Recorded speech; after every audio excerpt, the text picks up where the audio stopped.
वैद्युत कण संचालन किसे कहते हैं? चित्र बना रहे हो तो बनाओ।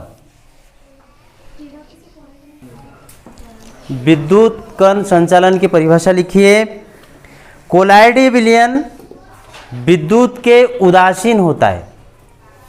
कोलाइडी विलयन विद्युत से एक यू आकार के नली, यू आकार के नली, ये नली है यू आकार के, इसे एक यू आकार के नली में लेकर में प्लेटिनम इलेक्ट्रोड, उसमें प्लेटिनम इलेक्ट्रोड, ये इलेक्ट्रोड जो है प्लेटिनम के हैं, प्लेटिनम इलेक्ट्रोड द्वारा विद्युत प्रवाहित करते हैं। कुछ समय पश्चात कोलाइडी कण किसी एक इलेक्ट्रोड की ओर चलने लगता है। इससे यह प्रकट होता है कि कोलाइडी कण विद्युत आवेशित है। इससे यह प्रदर्शित होता है कि कोलाइडी कण विद्युत आवेशित है। धन आवेश कोलाइडी कण के अभिगमन को धन कण संचालन तथा ऋण आवेश कोलाइडी विलयन के अभिगमन को ऋण आवेश कोलाइडी विलयन के अभिगमन को ऋण कण संचालन कहते हैं।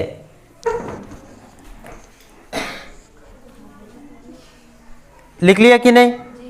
अब इसमें देखो ये चित्र वैद्युत कण संचालन, देखो ये हमने एक यू आकार की नली लिया है, यू आकार की नली, जैसे कि हमने परिभाषा में लिखाया है कि एक यू आकार की नली, और उसके पहले हमने लिखाया है कि ये जो कोलाइडी विलयन है विद्युत के उदासीन होता है। कोलाइडी विलयन क्या होता है? विद्युत के उदासीन होता है। फिर भी कोलाइडी विलयन को अगर विद्युत के उदासीन कहने का मतलब कहीं भी ऐसा रख दोगे तो उसमें कोई विद्युत धारा दिखाएगा नहीं, है ना। कोलाइडी विलयन को कहीं भी रखोगे तो उसमें प्लस आवेश माइनस आवेश ऐसा नहीं बताएगा। लेकिन अगर हम किसी भी पात्र में लेकर उसमें विद्युत धारा डाल दे या उसमें दो इलेक्ट्रोड डाल दे और उसमें विद्युत धारा डाल दे तो कोलाइडी विलयन जो है टुकड़े हो जाएंगे। उसके धन जो है वो ऋण आवेश की ओर और ऋण जो है वो धन आवेश की ओर गमन करेगा। इसीलिए कोलाइडी विलयन में भी विद्युत धारा बहता है और इसको समझाया गया है वैद्युत कण संचालन से। तो हम देख रहे हैं कि एक यू आकार की नली है और यू आकार की नली में हमने कोलाइडी विलयन भरे हैं और कोलाइडी विलयन भरने के साथ साथ हमने दो इलेक्ट्रोड ली है। एक ये दोनों इलेक्ट्रोड जो है वो प्लेटिनम का बना हुआ है। इसमें हमने तार के माध्यम से एक में प्लस आवेश और दूसरा में माइनस आवेश डाल दिए हैं। जैसे ही प्लस आवेश और माइनस आवेश डाल देंगे तो क्या होगा, धन वाला, जैसे ये माइनस है तो धन वाला कण कहा जाएगा, धन वाला कण माइनस की ओर और माइनस वाला कण धन की ओर। ये मान लो माइनस वाला कण है, ये इधर से बह रहा है, देखो इस प्रकार से बहता हुआ एकदम इधर चलाएगा और इसके नीचे इस प्रकार से बैठ जाएगा। इसको बोलते हैं वैद्युत कण संचालन। अगर धन कण है ना, ये जैसे माइनस है ना, माइनस से कौन सा जाएगा, माइनस वाला धन में बैठेगा और धन से कौन सा जाएगा, धन वाला माइनस के नीचे आके बैठेगा। अगर धन वाला गया, धन वाला इधर गया तो उसको बोलेंगे धन कण संचालन और माइनस वाला गया तो उसको क्या बोलेंगे, ऋण कण संचालन। इसी प्रकार से आपका वैद्युत कण संचालन हो गया है। स्कंदन या ऊर्णन किसे कहते हैं? प्रश्न लिखिए, स्कंदन या ऊर्णन, ऊर्णन, हाँ लिख दिया, स्कंदन या ऊर्णन। ऊर्णन लिख सकते हो क्या? नहीं लिख सकते, चलो हम लिखते हैं।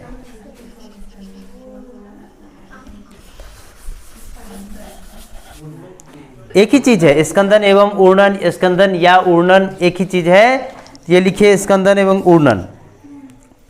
स्कंदन मतलब जम जाना, कोई भी चीज़ को हम रखते हैं तो नीचे जम जाता है, आपने देखा होगा। पानी में अगर कुछ मिला के रखते हैं खराब चीज़, या आप मान लो कि कुछ भी चीज़ हम नमक मिला दिया तो कुछ समय पश्चात, अभी तो घुल जाएगा लेकिन बहुत समय पश्चात नीचे थोड़ा सा लेयर बन ही जाएगा।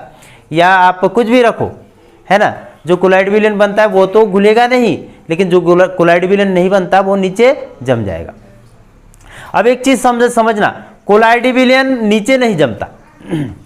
समझ रहे हो ना? कोलाइड विलेन मतलब ग्लू लाइक, मतलब वो नीचे नहीं जमेगा। गिलास में घोले तो पूरा गिलास के नीचे से ऊपर तक के एक जैसे विलेन रहेगा, नीचे कुछ जमेगा नहीं। इसको क्या बोलते हैं? कोलाइड विलेन। ठीक। अब अगर इसमें तृतीय कोई वस्तु मिला दे, कोई दूसरा वस्तु मिला दे, तो क्या होगा? कोलाइड विलेन है वो घुलेगा नहीं, लेकिन उसमें कोई दूसरा वस्तु मिला दिया तो जैसे ही मिला देंगे तो क्या होगा? कोलाइड विलेन के साथ वो कुछ ना कुछ बन जाएगा, मिल जाएगा। मिलने से क्या होगा? कुछ मात्रा में कोलाइड विलेन और वो जो वस्तु या जो पदार्थ हमने मिलाया था वो मिलकर नीचे बैठ जाएगा। तो मिलकर जो नीचे बैठा उसको क्या बोलेंगे?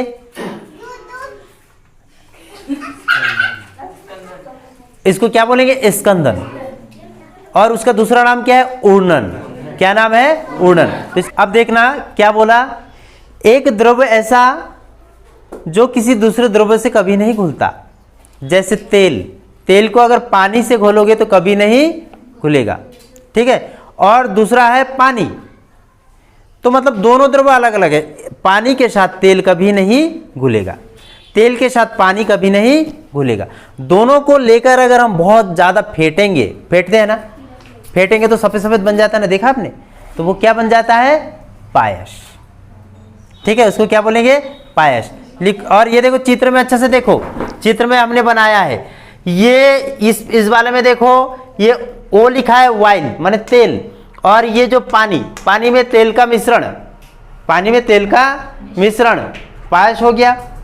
इसका नाम क्या बोला? जल में तेल, और दूसरा का नाम है तेल में जल। तो ये पूरा तेल है और उसके अंदर पानी डाल दिया, बहुत ज़्यादा तेल है और उसमें बहुत कम पानी डाल दिया और उसको घोटा तो तेल में जल बन जाएगा। और बहुत सारे जल है और उसमें थोड़ा सा तेल डाल दिया और उसको घोटा तो क्या बन जाएगा? जल में तेल। लिखो कि कोलाइड विलेन का उपयोग क्या है? कोलाइड विलेन का उपयोग। अब अगर आप चाहते हो लिखना तो लिखो, नहीं तो सिर्फ बोलेंगे तो भी हो जाएगा। कोलाइड विलेन का उपयोग लिखिए। परीक्षा में आ सकता है कि कोलाइड विलेन का उपयोग क्या है, तो आप स्वयं अपने अनुसार लिख सकते हो। मैं छोटा छोटा पॉइंट आपको बता देता हूं।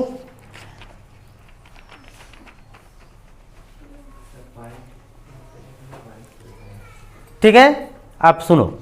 सबसे पहला जो है औषधि निर्माण में, औषधि आप जानते हो, घर में जो हम जो सिरप खाते हैं, कफ सिरप, या छोटे बच्चे को सस्पेंशन हम देते हैं ना, जो सिरप में आता है दवाई, वो क्या है? कोलाइड विलेन है।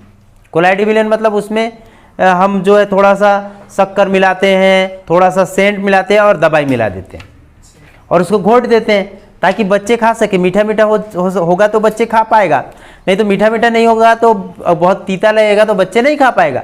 इसीलिए उसको इस प्रकार से करते हैं, कोलाइड विलेन बनाते हैं। घर में जितने भी हम कोई से भी बीमारी के लिए जो सिरप हम खरीद के लाते हैं सब कोलाइड विलेन है। तो औषधि समझ में आ गया।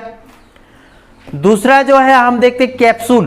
कैप्सूल बनते हैं, आपने देखा कैप्सूल जो हम खाते हैं, कैप्सूल और गोली में तो अंतर है। तो कैप्सूल के दो खांचा होता है, आपने देखा होगा। तो ये जो दो खांचा वो कोलाइड विलेन के बने होते हैं, है ना। दो खांचे जिसके अंदर दवाई भर के दो खांचा को बंद कर देते हैं ना, तो ये कोलाइड विलेन के बने होते हैं। उससे क्या होता है, जब हम इसको खाते हैं अंदर पेट में जाकर, पेट में विभिन्न प्रकार के रस या पानी के साथ घुलकर वो खांचा क्या हो जाता है? टूट जाता है, गल जाता है, पिघल जाता है, कोलाइड विलेन बना लेते हैं। ठीक है, और उसकी दवाई आपके शरीर में पहुंच जाता है। कैप्सूल देखा कि नहीं आपने? तो ये कोलाइड विलेन का उपयोग है। कोलाइड विलेन को पहला उपयोग क्या है? दवाई निर्माण में या औषधि निर्माण में। हम लोग जो सीरिंज के द्वारा सुई लगा, मतलब कहने का मतलब सुई के द्वारा जो दवाई अंदर इंजेक्ट करते हैं, उसके अंदर जो दवाई है वो भी कोलाइड विलेन डालते हैं, है ना। सिंपल क्या पानी डालते हैं क्या? उसमें नहीं डालते, तो उसमें कुछ दवाई मिला के डालते हैं ना, तो कोलाइड विलेन मिला के डालते हैं। फिर हम देखते हैं औषधि हो गया। दूसरा जो है साबुन का कपड़े धोने का क्रिया। तो साबुन का कपड़े धोने का जो क्रिया विधि है ये भी कौन करता है? कोलाइडी विलियन। साबुन क्या है? मिशेल है। साबुन क्या है? मिशेल है। ऐसे ही रख देंगे तो वो क्या होगा? कोलाइडी विलियन है। जैसे ही हम उसको पानी के साथ घोलेंगे तो विद्युत अपघट्य पदार्थ बन जाएगा कि नहीं? विद्युत अपघट्य पदार्थ, और पूरा हमारे जितने भी गंदगी वो साफ कर देगा। तीसरा जो है पेयजल को शुद्ध करने के लिए, पेयजल समझते हो? पेयजल में पीने योग्य पानी को शुद्ध करने के लिए भी हम कोलाइडी विलियन का उपयोग करते हैं, है ना। पानी में क्या पाया जाता है? विभिन्न प्रकार के बैक्टीरिया पाए जाते हैं, और उसमें हम क्या डालते हैं? फिटकरी डालते हैं, या फिटकरी जो डालेंगे तो फिटकरी भी एक कोलाइड है।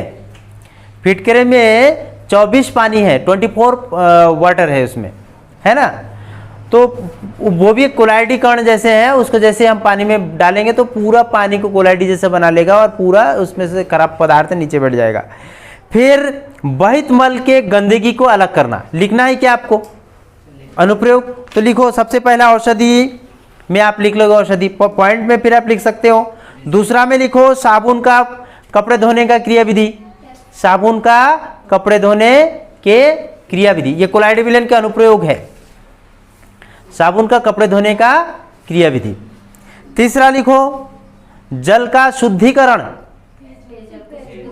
पेयजल का शुद्धिकरण, है ना, ठीक है। तीसरा उसके बाद वाला लिखो बहित मल से गंदगी हटाना, बहित मल से गंदगी हटाना, बहित मल से गंदगी हटाना। अब बहित मल से गंदगी कैसे हटाते हैं इसके बारे में सुन लो। हमारे घर में तो सभी के घर में छोटे छोटे लेटरिन है, लेटरिन एकदम डायरेक्ट भाषा में, है ना, छोटा घर है ना। तो वो जो है गड्ढे के अंदर रहता है वो बाहर जा नहीं सकता, लेकिन सिटियों में जनसंख्या घनत्व ज्यादा है तो वहां क्या करते हैं, ये ऐसे गड्ढे बना के कोई टंकी नहीं बनाते, बनाते हैं तो भी कम। वहां क्या करते हैं, सभी घरों के गड्ढे, बहुत बड़े बड़े टावर होते हैं, 10, 25, 20 मंजिल के घर होते हैं, तो वहां टंकी कहाँ बनाएगा, लेटरिन का टंकी, है ना। तो वो क्या करते हैं, पाइप के माध्यम से नाली बन जाता है, नीचे नाली बनाते हैं और नाली में बहा देते हैं लेटरिन को, पेशाब को, जो भी है बहा देते हैं। तो बड़े बड़े नदियों में या वो उसको बाहर कहीं बहा देते हैं। तो जैसे बहाते हैं तो वहाँ क्या करते हैं, जहाँ से वहाँ इकट्ठा होता है, टैंकी बनाते हैं, वहाँ ये मल इकट्ठा हो जाता है और वहाँ क्या करते हैं, 2 बड़े बड़े इलेक्ट्रोड लगा देते हैं, ठीक है। इलेक्ट्रोड लगाने के बाद उसमें विद्युत धारा दे देते हैं। तो ये जो बहित मल में जो प्लस आवेश है वो माइनस आवेश के नीचे बैठ जाता है और जो माइनस आवेश है वो प्लस आवेश के नीचे बैठ जाता है। मल टुकड़े टुकड़े हो जाते हैं, उनमें से जो पानी वो निकल जाता है, शुद्ध पानी निकल जाते हैं और जो खराब चीज है वो उसके नीचे बैठकर उसको फिर बाहर निकाल के उसका यूरिया बना लेते हैं, ठीक है। ये कोलाइडी विलियन का उपयोग है। दूसरा, रक्त का प्रवाह रोकना, रक्त का प्रवाह रोकना, कोलाइडी विलियन का उपयोग है, रक्त के प्रवाह को रोकना।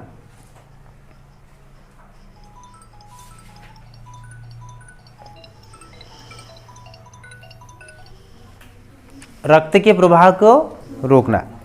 अब रक्त के प्रवाह को कैसे रोकते हैं आप जानते हो ना। रक्त कहीं निकल रहा है तो उसमें हम फिटकरी लगा देंगे तो वो क्या हो जाएगा, रुक जाएगा, रुक जाता है ना, जम जाता है। तो जम जाता है मतलब वो क्या बन जाएगा, कोलाइडी विलियन बन के जम जाएगा, रुक जाएगा। फिर आते हैं अपन शर्करा उद्योग में। शर्करा उद्योग में जानते हो, शर्करा को साफ करने के लिए, सफेद बनाने के लिए, है ना।